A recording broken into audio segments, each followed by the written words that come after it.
Summary: acids and bases. This is the presentation regarding bases and theories and HSAB principle. तो सबसे पहले acid स्टोर इन टेस्ट. Arrhenius के अकॉर्डिंग एसिड्स क्या होते हैं? Substances which give H plus ions and bases वो जो substances which give OH negative ions. दूसरा ब्रोंस्टेड के अनुसार एसिड्स प्रोटॉन डोनर होते हैं. ल्यूइस के अनुसार इलेक्ट्रॉन एक्सेप्टर होते हैं, यानी कि इलेक्ट्रॉन पेयर को एक्सेप्ट करने वाले. बेसिस बिटर होते हैं, टेस्ट के अंदर स्लिपरी होते हैं. आर्हेनियस के अकॉर्डिंग बेसिस वो जो कि OH नेगेटिव दें या OH नेगेटिव की कंसंट्रेशन को बढ़ाएं. ब्रोंस्टेड लोरी बेसिस वो होते हैं जो प्रोटॉन एक्सेप्ट करते हैं, और ल्यूइस बेसिस वो होते हैं जो इलेक्ट्रॉन डोनेट करते हैं. Hard acids and hard basis. इसके अलावा पियर्सन का एक कंसेप्ट आया. पियर्सन जो थे हमारे साइंटिस्ट, उन्होंने एक कंसेप्ट दिया था. This is the very new concept. इन्होंने ये बताया था कि एसिड्स एंड बेसिस क्या होते हैं. देखिए, उन्होंने दो टाइप के एसिड्स के बारे में बात की थी और दो ही टाइप की बेसिस के बारे में बात की थी. Hard acids and hard basis, hard acids and soft acids, and hard basis and soft basis. तो सबसे पहले हम ये देखेंगे कि हार्ड एसिड्स क्या होते हैं. तो हार्ड एसिड्स कुछ नहीं होते, वो कैटाइंस होते हैं जिनका साइज बहुत स्मॉल होता है और जिनकी पोलराइजिंग पावर बहुत नेग्लिजिबल होती है, और इनके अंदर डी इलेक्ट्रॉन्स की एब्सेंस होती है. Large number of D electrons इसके अंदर प्रेजेंट होते ही नहीं, अगर होते हैं तो बहुत कम होते हैं, और variable number of oxidation states ये शो करते हैं.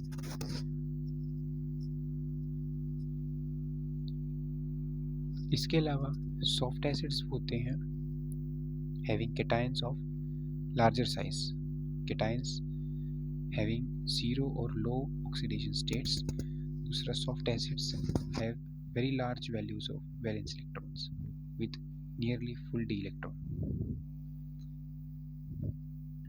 इसके अलावा हार्ड एसिड्स जो हैं, that is small in size, having high positive state, absence of any outer electrons, absence of d electron भी उसके अंदर present नहीं होते, usually light होते हैं.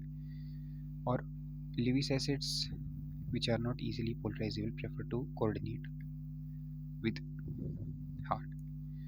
सॉफ्ट एसिड्स बेसिकली हमारे पास लार्ज साइज के कैटायंस या मेटल कैटायंस होते हैं जिनकी जीरो या लो पॉजिटिव ऑक्सीडेशन स्टेट होती है.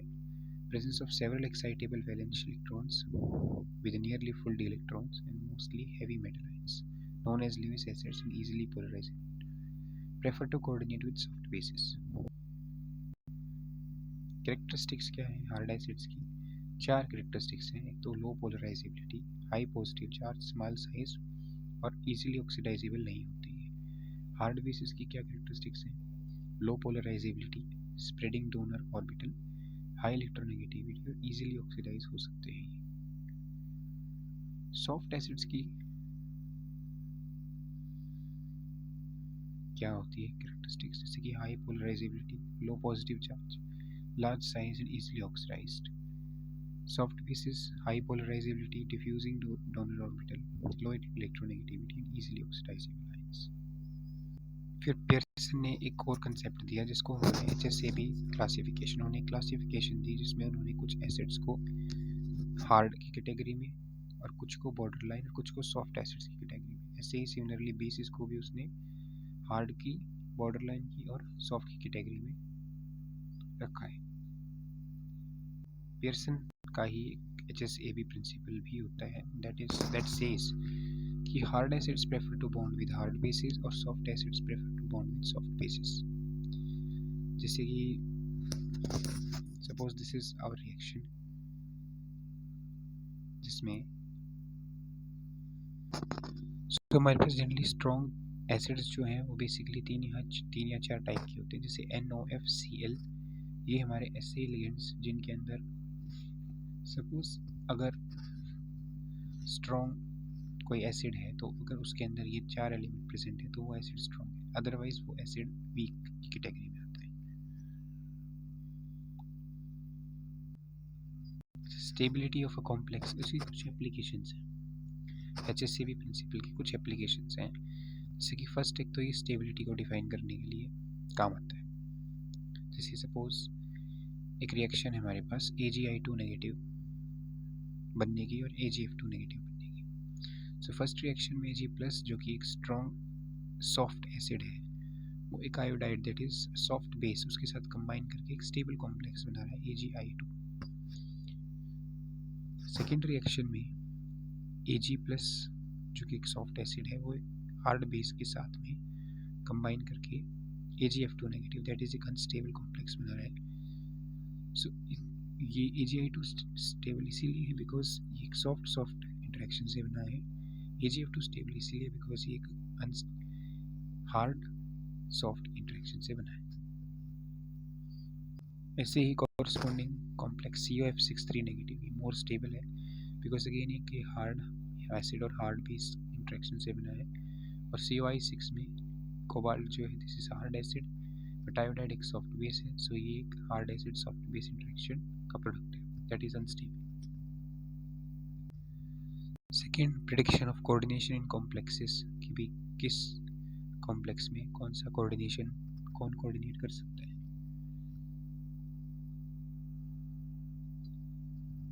जैसे if thiocyanate is a particularly interesting ligand.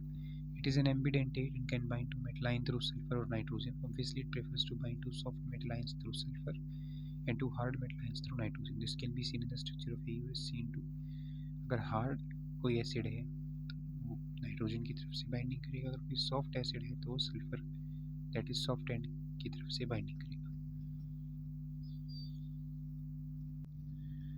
इसके अलावा क्लासिफिकेशन एसिड एंड बेसिस में भी इसका रोल होता है कि भी हम एसिड को क्लासिफाई कर पाएंगे तो सबको। So acids and bases can be classified as hard and soft depending upon their preference for hard or soft reactants.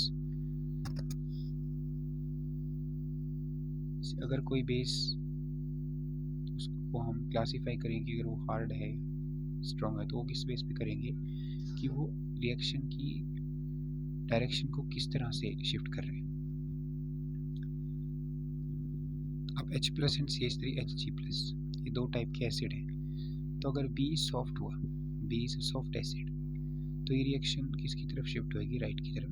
लेकिन अगर B हार्ड एसिड हुआ तो ये रिएक्शन किसकी तरफ शिफ्ट होएगी लेफ्ट की तरफ बिकॉज H प्लस एक हार्ड एसिड है तो वो हार्ड बेस के साथ में कंबाइन करना चाहेगा और B अगर सॉफ्ट है तो वो हार्ड बेस के साथ कंबाइन नहीं करना चाहेगा फिर राइट की तरफ डायरेक्शन शिफ्ट होएगी। सो अगर ये राइट की तरफ शिफ्ट हो रही है तो इसका मतलब B सॉफ्ट है, अगर लेफ्ट की तरफ शिफ्ट हो रही है तो इसका मतलब B हार्ड है। तो ये हमारी हार्डनेस और सॉफ्टनेस को बताने में काम हो सकता है। दूसरा कि कौन कितना अच्छा एसिड है कौन कितना अच्छा बेस है ये भी बता सकते हैं। दूसरा occurrence of ores and metals minerals जैसे हमारे जो ओर्स होते हैं या मिनरल्स होते हैं उसमें हमारे जो एलिमेंट्स होते हैं वो हमारे हार्ड एसिड्स जो होते हैं वो हार्ड बेस के साथ कंबाइन करना प्रेफर करते हैं और जो हमारे सॉफ्ट एसिड्स होते हैं वो सॉफ्ट बेसिस के साथ कंबाइन करना प्रेफर करते हैं। सो मैग्नीशियम एंड कैल्शियम बिकॉज ये हार्ड एसिड है इसीलिए ये कार्बोनेट्स या ऑक्साइड या हैलाइड्स बनाकर ही रहते हैं।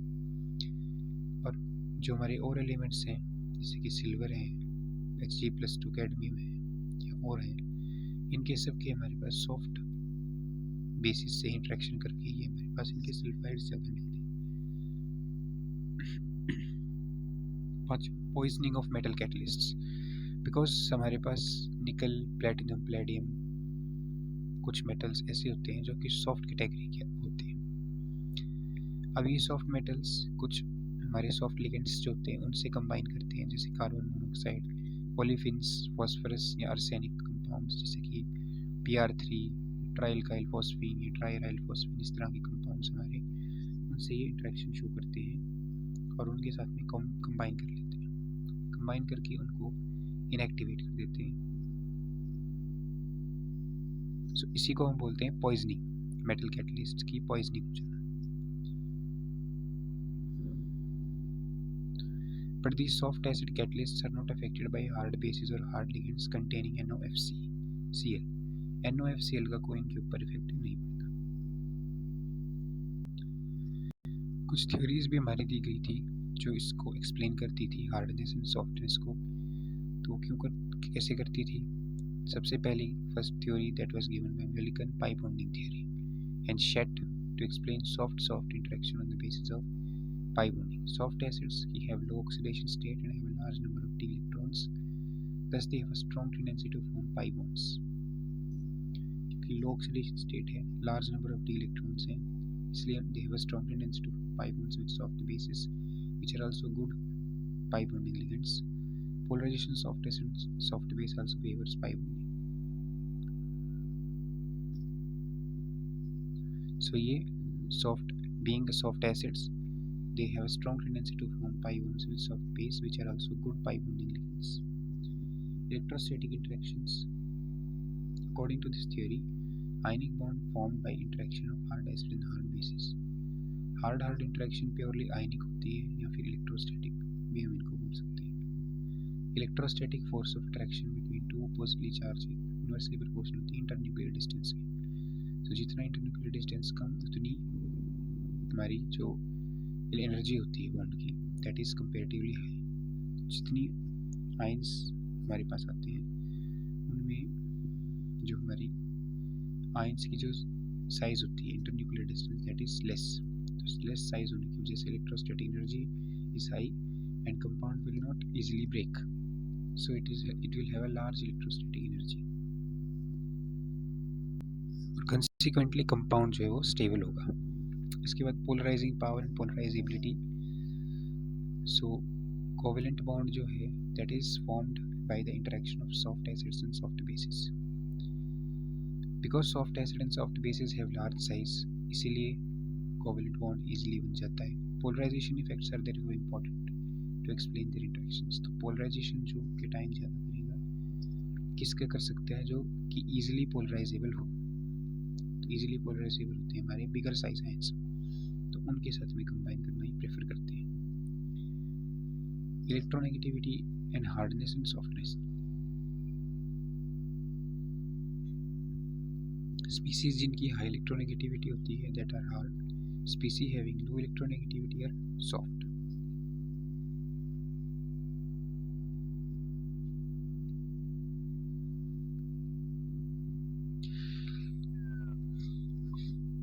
जैसे एक रिलेशन होता है इनके बीच में, hardness and softness and electronegativity के बीच में.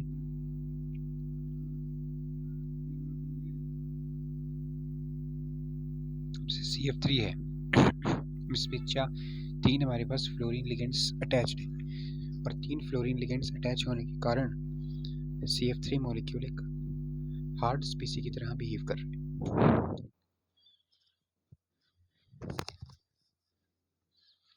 ऐसे ही जो हमारा BF3 है, so this BF3 is again harder than BH3. इसके अलावा कुछ एसिड बेस स्ट्रेंथ को एक्सप्लेन करने के लिए भी थ्योरीज दी गई थी. So जैसे inherent acid base strength is quite distinguished feature from hardness and softness. So hardness softness pertains to the stability achieved due to hard and soft interactions. Soft base sulfite can displace hard base fluoride.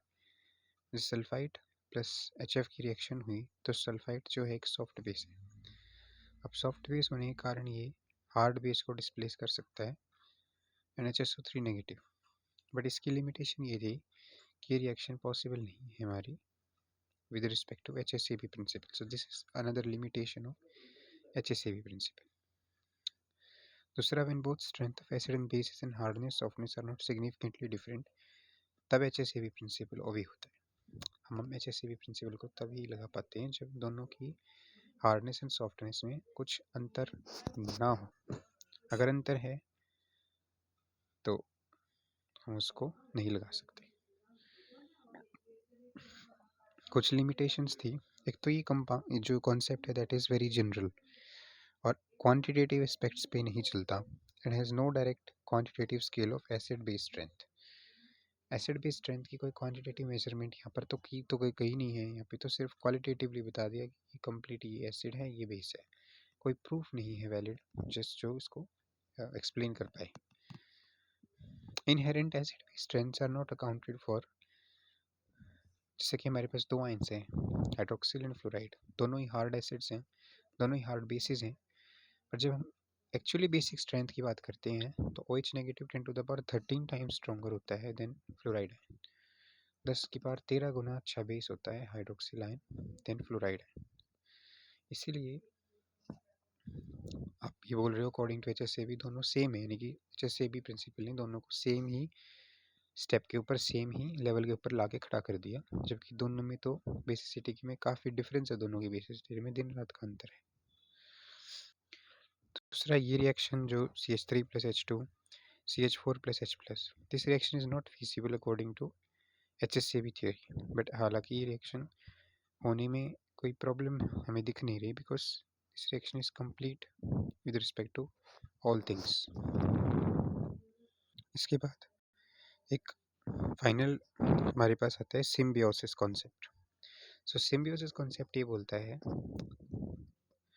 Soft ligand या ligands जो कि soft होते हैं, they prefer to combine with a metal ion having soft ligands, and the hard ligands have a tendency to combine with a metal ion which is already having hard ligands, यानी कि metal ion उसके साथ वो combine करेंगे, hard ligands उस acid hard ligands उस metal के साथ में combine करेंगे जिसके पास पहले से ही hard ligand मौजूद है, और soft ligands की tendency होती है वो उसके साथ उस metal के साथ combine करते हैं जिसके पास पहले से ही soft ligands मौजूद है। दूसरा हम ये भी बोल सकते हैं कि this symbiosis concept again it is a symmetry defining concept, क्योंकि सिमेट्री किसी भी रिएक्शन में उसको स्टेबिलिटी की तरफ ले जाती है। जैसे BF3H negative plus BH4F negative है, अब इसके अंदर BF3 जो है that is metal ion, non metal actually having hard ligand fluoride ion, so fluorine की टेंडेंसी होगी फ्लोराइड आयन की कि ये कंबाइन करे with this BF3 negative to form BF4 negative, और सिमेट्री से भी हम ये देखेंगे कि ये रिएक्शन की कॉम्बिनेशन फेवरेबल है, BF4 is favorable and BH4 negative similarly favorable। ऐसी CF3H plus CH3F this is again symmetrically combined, जब हम इसको देखें तो CF4 बनना चाहिए हमारे पास और CH4 बनेगा। Such tendencies of fluoride or hydride to favor further coordination by a fourth FNH have been termed symbiosis by Jorgensen for symmetrically substituted species with a central already having soft ligands and vice versa। इसके अलावा electronegativity and hardness and softness, ये भी हमारे पास एक important concept है। Most important atomic property which help in classifying hard and soft acid is the electronegativity. Electronegative की basis पे ही हमने बताया था कि कोई भी गिवन स्पीसीज ये हार्ड है या कोई भी गिवन स्पीसीज ये सॉफ्ट है। It may be noted that in this electronegativity doesn't mean the power of an atom in a molecule to attract electron to itself, but it refers also to the power of an individual ion participating in a reaction। जैसे कि lithium has a low electronegativity because एक तो metal है, but lithium plus have a relatively high tendency to attract electrons toward itself, क्योंकि ये एक acid की तरह behave करेगा, therefore it has high electronegativity। This is because of extremely high second ionization potential, तो इसलिए lithium एक hard acid है। On the other hand, transition metal ions in low oxidation state, जैसे कि Cu plus Hg plus 2 silver plus and cadmium plus 2, इसके वाला lead plus 2 and Fe plus 2 भी कभी कभी etc. have relatively high second ionization energies, तो because they have high second ionization energies तो इसका मतलब ये low values of low second ionization energies, इस वजह से they have a tendency कि वो easily इलेक्ट्रॉन को लूज करे या easily इलेक्ट्रॉन accumulate ना करें, so they have low values of electronegativity, therefore they are considered as soft acids। Same way we can consider hard and soft bases। So this is again this again says कि भी जो हमारे Cu plus और ये जो हमारे metal ions हैं ये क्यों हमारे सॉफ्ट बेसिस हैं, बिकॉज इनकी जो इलेक्ट्रोनेगेटिविटी है वो हमारी कम है, इसलिए पोलराइजेबल है। So this is all about this HSAB theory, and this is all about or this topic, that is acids and bases. Thank you very much.